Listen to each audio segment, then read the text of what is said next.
Welcome into another exciting episode of The Scene. I'm your host, Bubba Startz, and with me today is singer-songwriter and podcast host of the Music Is My Mantra podcast, Courtney McKenna. Courtney, welcome to the show.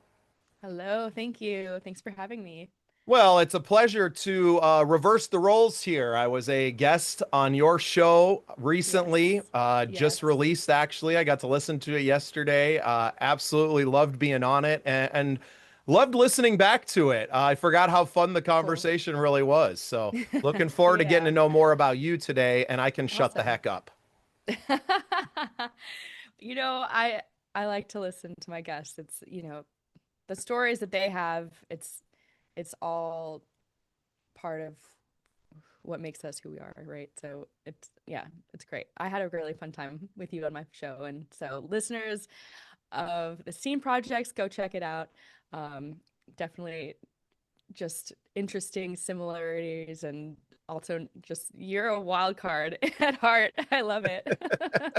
Well, and today we get to hear about your story. So I guess up to you how far back you want to go, but go ahead and give us a little backstory, and then we can talk about all the stuff you're up to these days. All right. How far back? I was born in 1988. I am a marketer as well. So let's see. I'm from California originally. I grew up in Arizona, and my dad was in California and Hawaii, so I spent a lot of time between the three different states. I've always loved music. I grew up singing in church, and I played clarinet for 8 years, through school and marching band, which I hated, but it was also a really fun time looking back, and there were some good things. Um, yeah, I went out to school, studied marketing and business, and I thought I wanted to work in fashion. I didn't really know a lot of musicians, who were doing music for a career. My grandpa was an entrepreneur in the car industry, started the business in the 50s, family business. And so I wanted to do entrepreneurship and marketing. And I graduated early because I had got really burnt out at school. So I was like, get me out of here. Moved to New York City. I was there for about a decade. And really, when I got to New York, that's when I was like, wow, cool, I can start my life now. I feel like, what do I want to do? And like I said, I thought I wanted to work in fashion. So I was in college doing a lot of sewing and creating things for people. And I got to New York and I had an internship, working for free for a Metro card, just hustling. And I started dating a musician. And then I moved into a place that was called the Rad Pad, and it was full of musicians. And I like to say that's where I got my rock and roll education. It was like a storefront that was, illegally built out into a four-bedroom apartment. And we had a basement, so we had a practice space there, and we would throw shows and have parties and stuff. And yeah, that's really New York is where I I taught myself guitar. I started, songwriting. After 4 years, I finally got the courage to play my songs out. I was playing with other bands and singing with other groups and stuff. And it's just been an evolution ever since then. I moved back to California in 2019, and I have had multiple lineups of my band since then. This is probably the sixth lineup. With COVID and everything, it's just been a really wild roller coaster. So I'm kind of coming back from actually Sunday will be my first full band show in a year and a half with, you know, all new songs and stuff. So that feels good. And I used to play out like every single weekend doing cover gigs and that sort of thing. And I've always had my marketing business as well. So I've kind of had the best of both worlds there. Um, yeah, it's been a journey on both fronts. It's challenging, I think, to be an artist and to figure out how you're going to survive financially. And so I feel really grateful that I've always had that background, but I always also had a lot of doubt in myself because I didn't immediately go into like a corporate marketing job. I've always worked for these, for the most part. I've had some some bigger roles in the past like 6 years, but it was a lot of grassroots. Like I worked to start a community art space in Bushwick in Brooklyn. Um, did a lot of different gigs in lots of different industries. So, yeah. Have you always had your own kind of marketing firm then? You're kind of just doing your own thing, a lot of social media stuff, or what's kind of the basis of your marketing company? Yeah, I'd say social media has always been something that I've had my pulse on. Initially when I just got out of school, it was like Twitter and Facebook just became public. It was like, just for college students when it first came out. So it's changed so much. And there was also resistance in the marketing industry towards social media because people were still really entrenched in like traditional marketing practices, even though the internet was like blowing things up and changing things so quickly. And so I think it's fascinating because it connects us in a way that no other time period has had this opportunity. But of course, there's also like the side effects of it, overwhelm. And if you use it in the wrong way, it can be like pretty toxic. So, um, yeah, I feel like I've sort of had to fight that a little bit, like saying, hey, this is the future. Like, still to this day, I have clients that aren't fully sold on it because they're like, but how can you measure it? And I'm like, well, everything is connected to clicks and links. And, it's actually like, it's really can be a super powerful tool. And I think it's an endless learning process because it is constantly changing. So, yeah. Well, and we spoke about it a little bit when I was on your show as well, but both of us being 80s babies, Hmm. we kind of grew up in the old analog world Yeah. and have experienced this massive change as young adults and now as kind of, the OGs of a lot of these scenes now Yeah. and have watched it change, right? Yeah. When social media kind of first started, oh, what is this? And have watched the last decade of the toxicity that you talked about. And I think there's an awakening now where we realize what it is, we realize the tools, kind of the methods are pretty set in. It's no longer really a new space, right? It's pretty well known how the spaces work. The advertising models that are there, how to use it, but there's still so many people that are just not investing in that side at Yeah. all. And it's, same thing for me is, especially out here in South Dakota, there's a lot of businesses that don't even have a Facebook page and don't have a lot of things that you're like, wow, you are now like 2 decades behind, right? Like Yeah. we need to get you first up to speed, and then we can talk about actually implementing some of these things.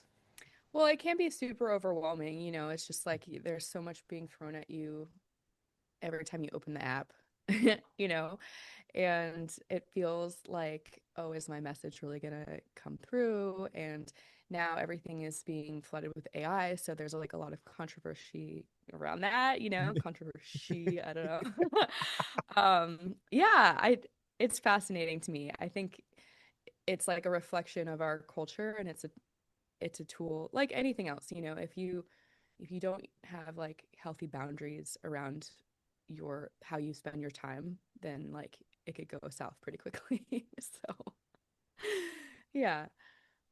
I'm fortunate that I found podcasting, Yeah. and now that I have a purpose when I'm online, I Hmm. don't do a lot of doom scrolling.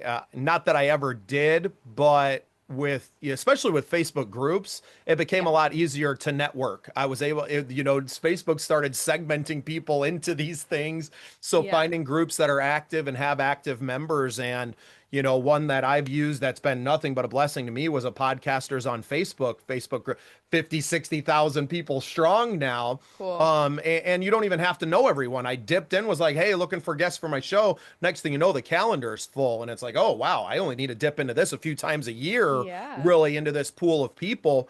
But we Awesome. talked a lot about community Hmm.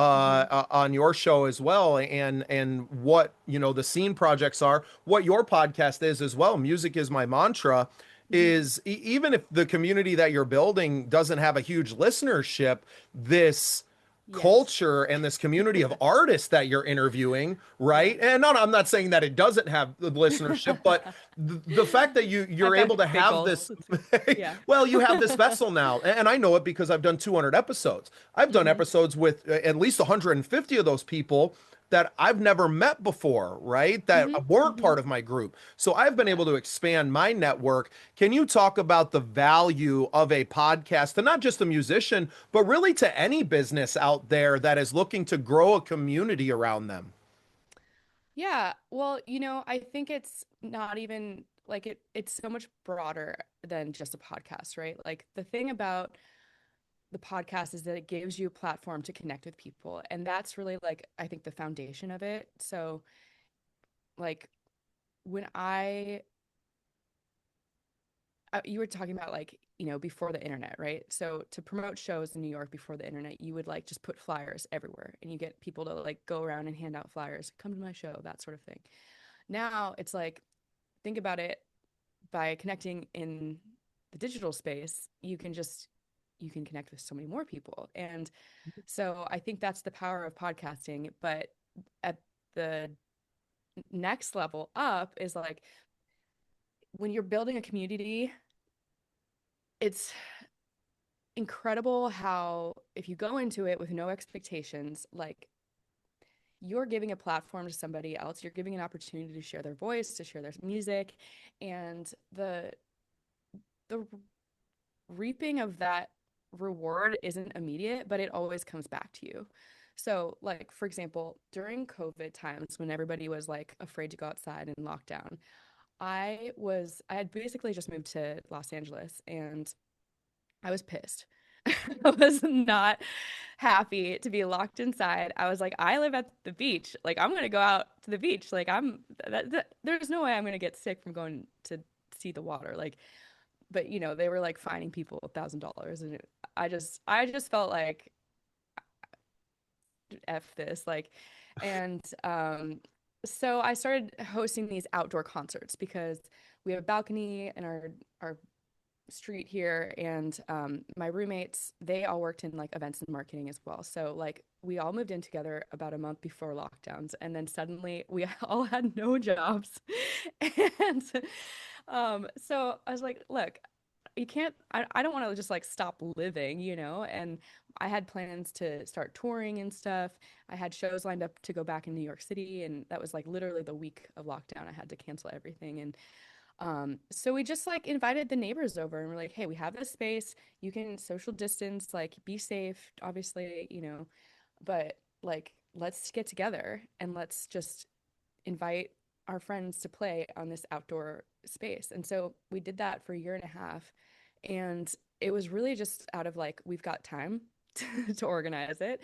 And, we have this space and it's outside and like, why not? So from that series, like we did one concert every month for, yeah, about a year and a half. And I met so many incredible artists and like they invited me to go play at their showcases later on, and still like the connections that I've met through that time, which I had no expectations when I was building that. I was just like, let's just do something, like, you know.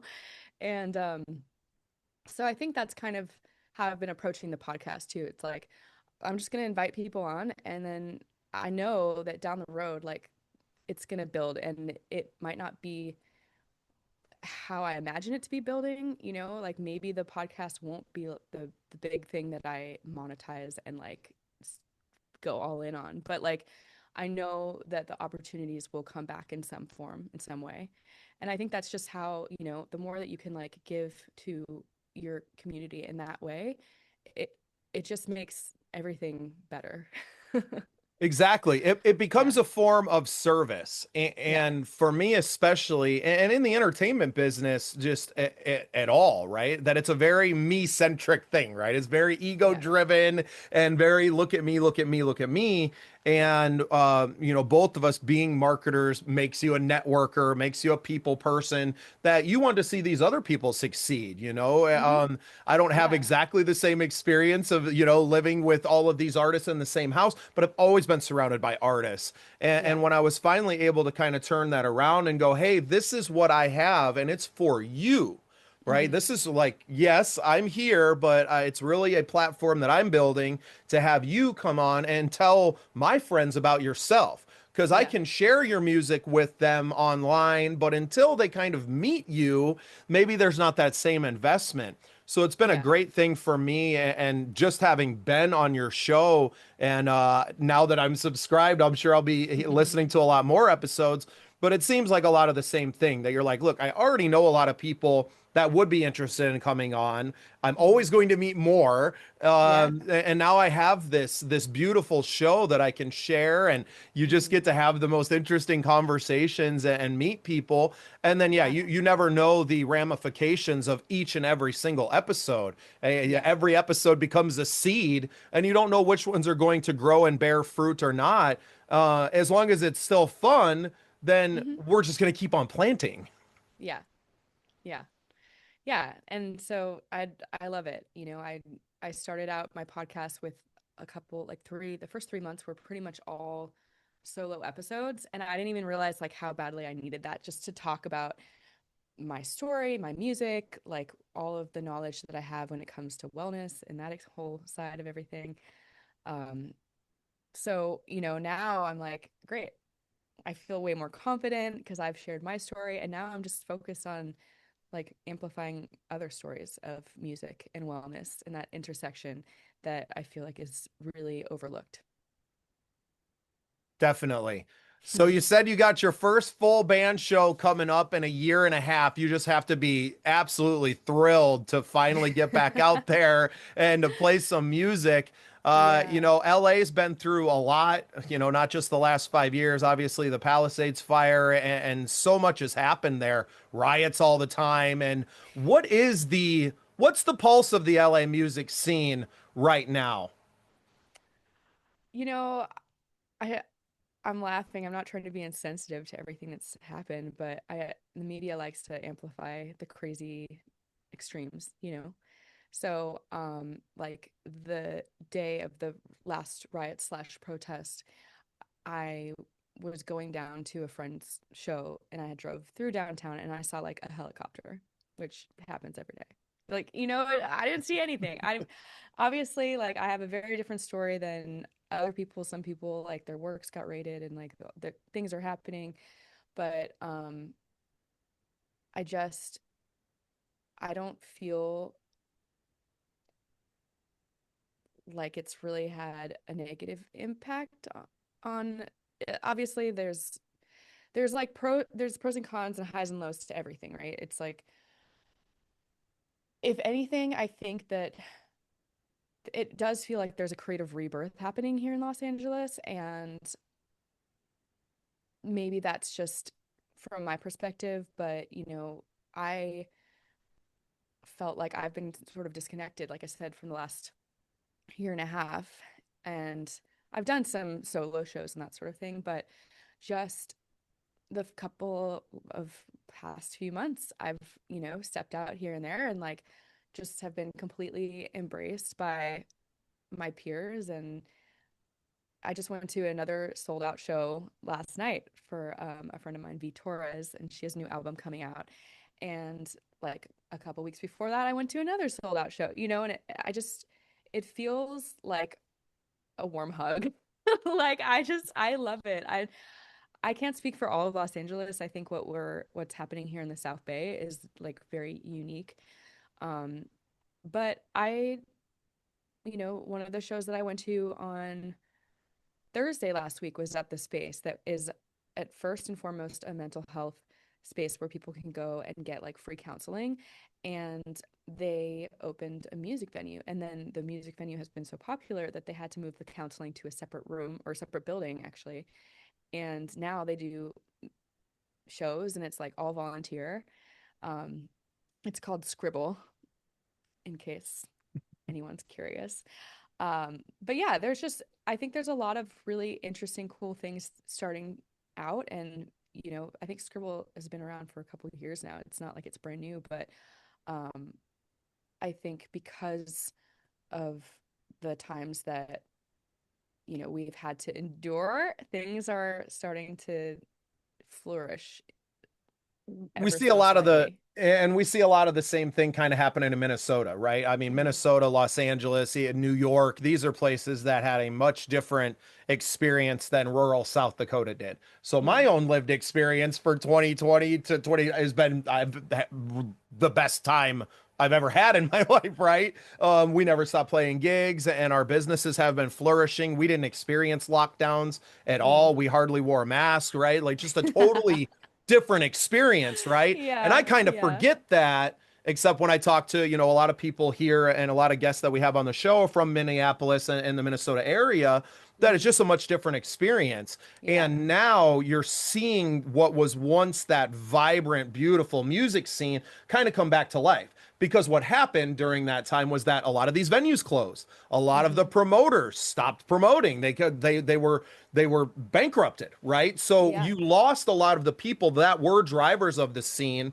And now what Yeah. we see coming back is that there's It's a lot different. more of It's rebuilding differently. Yeah. the independent, right? The Hmm. independent people, you have new venue owners, you have new venues with different ideas of what it is. It's not Hmm. all about, the Viper rooms and the whiskey, like those things are kind of I love the relics. Viper Room. Well, yeah, I mean, great rooms, right? Great rooms, Uh, but they're almost relics in today's music scene because all these alternative spaces have been opened and turned into music venues because they already have the community.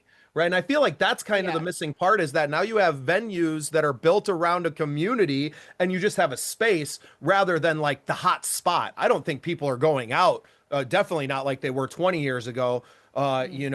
It's just a different scene overall. People are healthier. The drinking and drugging culture, I feel like, is continuing to move further and further away. And Hmm. it's really about the music, independent artists, songwriters. Do you feel like the LA music scene? I mean, Chris, you'd moved there in 19, so right as it plummeted. But do you feel like it is more independent artists rather than just kind of the top down industry of what it was kind of traditionally? Um, well, one of the reasons, like when I was living in New York, I always kept my eye out on the LA music scene because it's like where the Recording Academy is, like the headquarters. It's always been sort of the heart of music, right? I mean, obviously Nashville and New York are huge too, but um, I think the indie musician thing has been building, and they had a really thriving scene before COVID here, and then now the artists that I used to follow are like, oh, the scene's washed up. Like, what is the scene, And I've heard that from a few different artists that are really into like the whole LA Hollywood thing. And I think to your point, it's like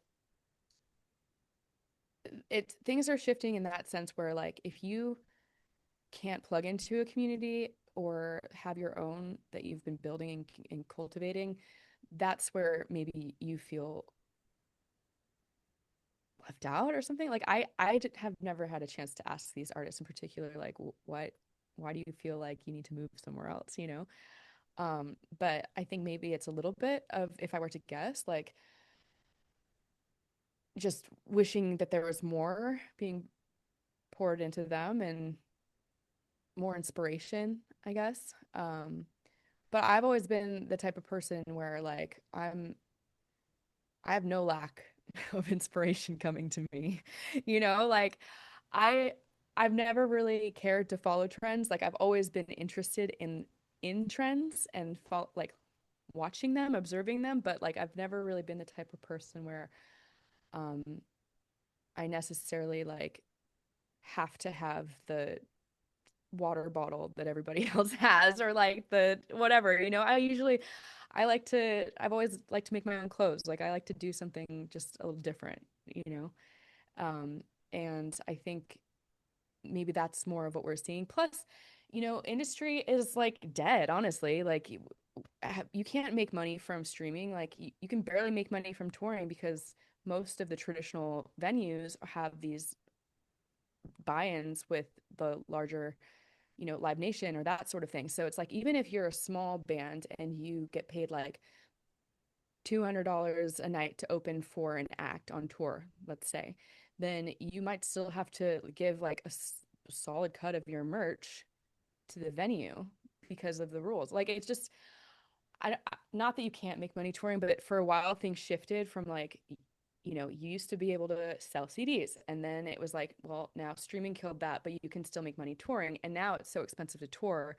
I feel like, unless you're doing like a house shows thing and you are plugging into that community, friends of friends that are craving live music and something real, it's like there is this, I think, uprising of artists that are realizing that, and people are leaving Spotify. And well, even you said that you didn't want to be on Spotify with your music. And honestly, I nobody has even heard that yet, right? Yeah, And I've already seen two or three of my friends that are like, I'm done. Well, because AI is yeah, causing their songs to get flagged anyway, and then they're getting taken down because of bot streams, which they didn't pay for or do in the first place. So, what's the so point? weird. If it's not It's so working weird. for you, why invest any time and energy into that and seeing people kind of reversing that trend? And I think it's our generation that have Yeah, lived through it. We grew up, we were fed a dream. Hey, you got to go to New York, you got to go to LA, you yeah, have to be in these things, and you got to get seen by industry, and then they're going to make you famous. Well, yeah, nobody's around to make you famous anymore, right? Like yeah. that's just not, unless you're lucky enough to somehow crack the code and to get on Joe Rogan's show, right? Or something like that. There was no really big bump that comes from really anything. There's a lot of small ones. There's a Well, you lot just of don't know. couple You just don't fans, know right? what's gonna pop off. Like it's like the whole trending things with going viral. Like you never know what people are gonna resonate with. Like I have a friend, Jed, and he's in this band Feed the Kitty, and he and my other friend Jack went to Vegas, and it was Jed's birthday, and he got like extra security checked, going through the line. So Jack's there like making a video of it just on the spot and singing happy birthday to him while he's getting checked by security.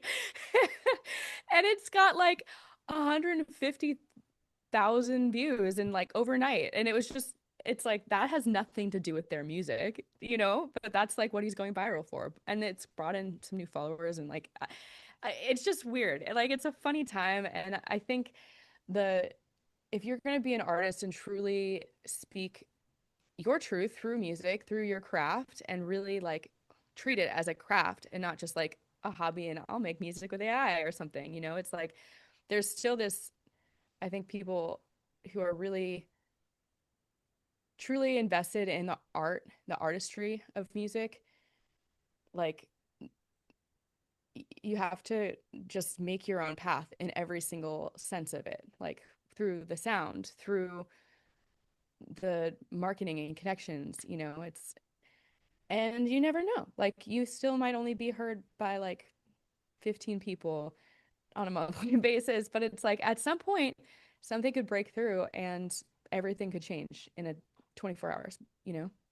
Well, and I think you listen to a lot of stories of people who have gone viral. Yeah. That's exactly what it was. It was a Yeah. piece of throwaway content that was sitting around, and they're like, oh crap, I got to post something today. And you reach Yeah. into the file and you throw it out there, and next thing you know, it's got a couple million views. And you're like, Yeah.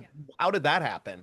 Right? That's for sure like the biggest thing that I've really been trying to practice, and also that I've seen and keep coming back to, is that consistency, whether it's consistency through putting content out and just learning what people respond to or not.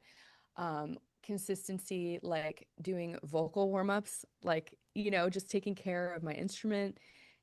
Consistency, like once a week, giving myself the space to write and like work on my songs, um, you know, it's a it's a long game. Like if you're an artist, you really have to put all the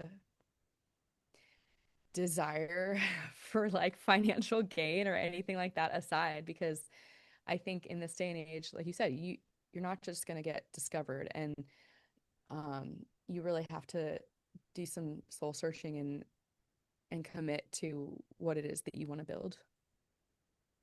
And being conscious of it, I Yeah. think that is something that has occurred to me over the course of the last 2 years. And not that I didn't have a lot of, fans around me, people that have known me most of my life know that I sing and play music and are doing this, but I never really settled into like, well, yeah, but all you people are part of this web of my life. And Mm, if I had something and allowed you to support me, I wouldn't have to go and work and to do those things. And I think a struggle for a lot of artists is the marketing business side of it. You have to have mm, something to offer. You have to have, whether it's merch or it's cameos or whatever it is, you have to have yeah. something that you're offering to them all the time in Yeah. order for them to support you, to get that. You have to have that ask out there consistently. And I think a lot Yeah. of artists just aren't used to that kind of that transactional approach, but Yeah. without it, nobody's going to know that you need it, right? I think all Right. of us kind of sit back and are just like, "Oh yeah, they're doing fine." Right? "Oh, Yeah. they're doing great." And it's like, "No, I could be starving tomorrow Yeah. and I Yeah. need this." I've had people I've made this reel in different variations multiple times now, but it always hits. And it's basically like, you know, people think that I'm out there playing shows and getting living full time off of my music because I'm out there every night doing something. But like in reality, I'm making like $100 a week from music, you know? And or like I don't know, it varies. It fluctuates. It's not always the case. But compared to like what I make from my marketing clients, it's totally it's not, but that's like what I love, and that's what I want to show. So I've been trying to be more intentional about showing like what I do when I'm not making music because there's so much that I do that I'm when I'm not making music. But back to your point, it's like I think when artists feel uncomfortable to ask for what they need, it's very common, and I think we are being pushed to think of our craft as more of a business in that way, you know? And that can be really intimidated for people because if they haven't had any experience or exposure to entrepreneurship or people that have built something and done it in a way with integrity, then I think a lot of people get turned off and scared immediately because they're like, I'm not a business owner, I'm an artist. But it's like, oh, to be an artist, you still have to be pretty savvy because even like painters or sculptors, like they have to sell their work. It's not just the music industry. Yeah, and maybe Yeah. 50 or even 40 years ago, heck, even 30 years ago, you could do that. You could be a Kurt Cobain and like, no, I'm just going to be a songwriter. Yeah. But you don't have that industry isn't there for artists anymore. Art is a commodity now. It's been Yeah. completely oversaturated. All the artists have been taken advantage of for the last 10 years, especially. Yeah. And it's forced us to take it upon ourselves to change the way things are done. Yeah. We are out here the ones who are starving. The Spotify's of the world and some of these major labels, they're not the ones who are struggling. They were just Yeah. throwing money away anyway, right? Hoping for one hit. How many bands get cut every year or traditionally used to get cut? Now you don't get signed unless you've gone viral and you've Well, already even gotten a huge following. still, if you get signed to a major label, there's like an insane stat that 80 or 90% of bands get dropped after the first year after they get signed. I don't remember the number off the top of my head, but like it's alarming, you know? And I think that is just if we could just have this shift of like thinking that it's overwhelming to recognizing how empowering it is to be fully in charge of our career and destiny. Like, of course, it might feel overwhelming. It's a big responsibility, but it's like just what is one small thing I can do today to move me closer to my goal? Like just it little steps. Like it doesn't have to be hours of marketing every day, you know? Like I feel like I do every day, but that's Yeah, I was because I getting also do same it for for my me. job, That's why I'm you laughing. I'm know? like, But I'm doing it for other clients. Like even when I sit down and I'm planning my own content, I struggle. Like it's so much easier for me to do it for other people, you know? But I'm working on it. And and it's a lot of trial and error and there are a lot of good resources out there to help, you know. I know you mentioned that you found indie indiepreneur. yeah, I actually hadn't even heard of that, so I Really? looked it up. Yeah, Oh yeah. yeah, they're awesome. And what they have is a great course-based system, right? Hmm. And you know, they call theirs the buddy system, which is exactly what we're talking about, Mm, right? And using yeah, social media marketing to go find your 30%, right? Go find the yeah, people that like you and forget about the rest of them. yeah. And they've had so many people that have used their system and gone through their trainings and are living a successful career. Some of them have That's gone awesome. viral, they've gone on to international tours and things like that. Yeah. But a lot of people are just able, we all have different ideas of what success is anyway. So Hmm. just go find your success. For me, if I can find a way that this maintains for the next couple of decades and I just get to keep showing up at all the Yeah. coolest places and getting to know the coolest people in the room, well then Hmm. this has been a very successful career path. Yeah. I think you definitely if you can define what success means to you, that is huge because without that, you're just going to be chasing something that somebody else told you is the thing to do, you know? So again, it's like it's coming back to that, who am I? What do I want? What are my goals? And I think it's just so common for people to not think about those things because like in school, we're taught like math instead of like what are, you know, what are ways that I can plan for my future financially? Or like, should I have a savings account? Or, you know, like basic adulting. There should be adulting 101. Yeah. I need to sign up for that one. It should be free. Right, right. Well, and I think that it's definitely this generation, our generation, you know, I'm raising my kids much differently than I was Mhm. raised. Yeah. And I think that's going to pay a lot of dividends 20 years down the road. And I Yeah. think if both of us continue to do as much as we can, using our platforms to educate people and to put it Mhm. out there and support other artists, then we're going to change our worlds. We're going to change the world that's around us that we see every day. Kind of what you were Mhm. talking about. For me, I hear LA, and granted, LA is a lot bigger than anybody can ever give it credit for unless you Yeah. live there and you're aware of it. Yeah. But you know, outwardly we think of Los Angeles and you're thinking the things that you're seeing on the news. That's kind of the first Mhm. thing that come to mind. But Mhm. your life around the South Bay and in that small cluster, you're like, I don't really, well, I don't see that at all. That's not part of my world. And Yeah. I've forgotten that, right? It's been a Yeah. long time since I've been back in California, but I never went east of the 405, right? Like I was on the beach and that was it. And, Yeah. you know, right on Highway 1, you know, and I just, it's very easy to live in a small world, even though you live in one of the biggest cities in the Yeah. world. And I'm sure New Yeah. York was the same way for you as well. You know, New York, you just can't get away from people. Like in the best way and sometimes the worst way, you know? It's like, but more so in the best way, I think. It's like I would walk down the street and just like randomly be running into people all the time. And it was really easy just to like go somewhere and be around people and meet new friends or meet people. Like you could go out every night and just run into a whole new crowd of people. Like suddenly they're your friends, and then you're just like having this whole experience for, you know, 8 hours going around. Like New York is just wild. But I think what I found when I moved here is like it's a lot more isolating because everything is spread out. Like most people don't take public transportation.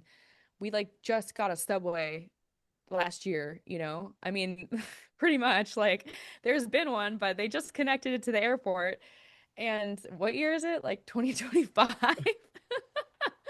Like there's no other major city in the world that doesn't have public transportation, like the lack thereof, like Los Angeles. So it is very unique, you know? You could drive like all the way down to San Diego, and except for the Air Force Base, there's just like neighborhood after neighborhood after neighborhood. And you know, it's kind of Orange County too. It's like there's little pockets, and everything has its own little vibe in different communities, and you spend so much time in your car, it's like your own little bubble, you know. um but yeah, I feel like a lot healthier here because I do feel like I have more time to think, and I have more time in nature. Like I used to live by a park in Brooklyn, McCarran Park, and that was like my saving grace, honestly. You know, like my little patch of green space. And then yeah, I'd like go to the water by the Hudson River, and that was nice and stuff. But it's totally different there. Yeah. I've never been to New York City. I'm sure I will visit at some point one day. Yeah. Probably without my wife. She has no interest in big cities and that whatsoever. You Yeah. know, the culture shock is just too much, right? You know, you talk Hmm. about trying to find little bits of space here and there. We're surrounded by space, right? Like, Yeah. there's nothing but open space around Yeah. me for hours and hours and hours. Yeah. And it Yeah. leaves me vice versa, craving that connection with other people. And Mm. granted, the internet is great. I'm able to connect. We can talk on Zoom and have that experience, but nothing beats being in the space together, right? Yeah. And having that community around you. And like I said, I'm so thankful for podcasting because it's allowed me to just show up with a microphone and to kind of be, hey, I'm here Yeah. and this is what I do, and I just want to capture you doing what it is that you do, and kind of archiving all of this at the very least for Hmm. myself to have something, you know, on the latter years of my life to look back and to have these memories and all these people that I got to meet in my life. I have a record of this now, and Yeah. I think that's really cool, and it's something that we kind of forget about as podcasters or as artists, that we live a charmed life and we really Yeah. do so much more than you know, a regular person who has a career that they stick at for 40 years and doing the same thing with the same people, and then having little glimpses into different life, whether that's a vacation or things like that. We were really in that space pretty consistently, right? Even if you're only playing out Yeah. once a month. Yeah, you know, I think that there's like something really beautiful about that type of lifestyle where you do just have the same job and the same people and the same thing, but it, it's obviously becoming more and more rare, and I think that's why it's really it could it just doesn't happen as much anymore, right? And I think that the part of that is because there is this longing for more in life and like greater meaning, and that's maybe the connection that you're talking about is like the more that we connect with people, we get to see more sides of ourselves, and we get to experience more aspects of ourselves. And when you're just seeing the same people every single day, like it doesn't mean that you're missing out. Like you could totally be happy doing that, and you could have really deep meaningful relationships with the people in your life and explore in that way, you know. But I just think that it's more rare to find that. And um yeah, I do feel really lucky. I think it's one thing that I want to challenge myself with, you know, in the future is really like deepening. Like when you're in a place where you're doing the same job, same people, that kind of lifestyle like you're talking about, I think it's not a given that you have those deep relationships, but it's like in my mind it's like a marriage, right? Like you're committed to it, and so you're going like deeper with that person and with yourself, and like with every challenge that comes up, you have more to learn and discover. And so when you're, from my experience, when you are just going, meeting new people all the time, sometimes you can miss out on that depth because you're just, doesn't mean you're not having deep conversations, but a lot of times when you're just getting to know somebody, you don't go deep right away, right? So yeah, my challenge, my goal, I guess, is to challenge myself to find that depth.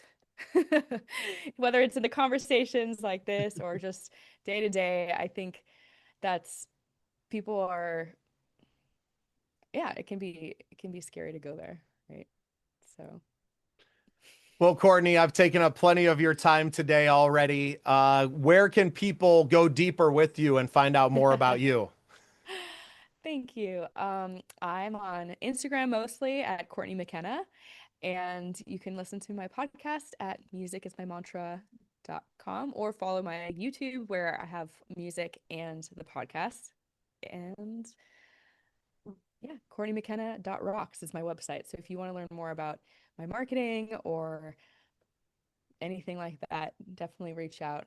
I love to help brainstorm ideas and, have conversations with people. So I'm around. Well, I can honestly say that the 2 hours that I've got to spend with you have been two of the most interesting and fun conversations that I've got to have this year and Thank maybe you. in my life. So thank you, Courtney, Oh, for being on my show. And so thanks for being sweet. part of the scene. My pleasure. Thanks for having me.